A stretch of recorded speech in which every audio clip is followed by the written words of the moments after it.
Ako si Erin Tricia Dungka at ito ang aking final output number 5. So question number 1. Sa iyong pananaw, alin sa tatlong sangkap, kaalaman, kasanayan o karangalan ang pinakamahirap panatilihin sa pamumuno? At bakit?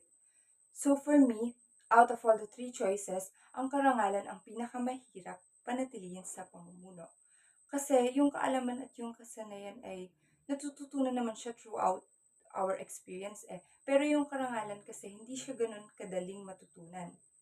So para sa akin, karangalan yung mahirap panatilihin kasi dito nakasalalay yung titiwala ng isang tao at maaari itong masira kapag maling desisyon ang aking nagawa. Kasi kapag nawala ito, mahirap na itong ibalik. Question number 2. Paano mo ipapakita ang pagiging epektibong leader kung sakaling ikaw ay matasan sa isang responsibilidad na labas sa iyong kagustuhan o kakayahan? So if naatasan ako sa isang responsibilidad na hindi sakop o hindi saklaw ng aking kakayahan o hindi ko ito kakagustuhan, maipapakita ko pa din ang pagiging isang effective leader if tatanggapin ko yung tungkulin na iyon ng bukas sa aking isipan at pagandaan ko ito ng aking buong puso. At mas sisikapin ko pang matuto. So question number 3. Kung ikaw ay nasa isang sitwasyon na kailangan mong pumili sa pagitan ng pakikisama at paggawa ng tama, paano mo ito haharapin bilang isang criminologist? So if ako ang papipiliin, mas pipiliin ko pa rin ang paggawa ng tama.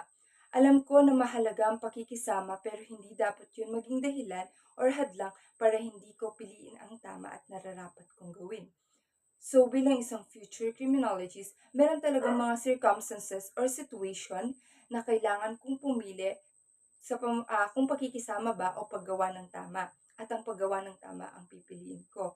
Yun yung pipiliin ko kasi yun yung nararapat at tamang hakbang dahil isa din ito sa mga tungkulin na dapat kong gampanan.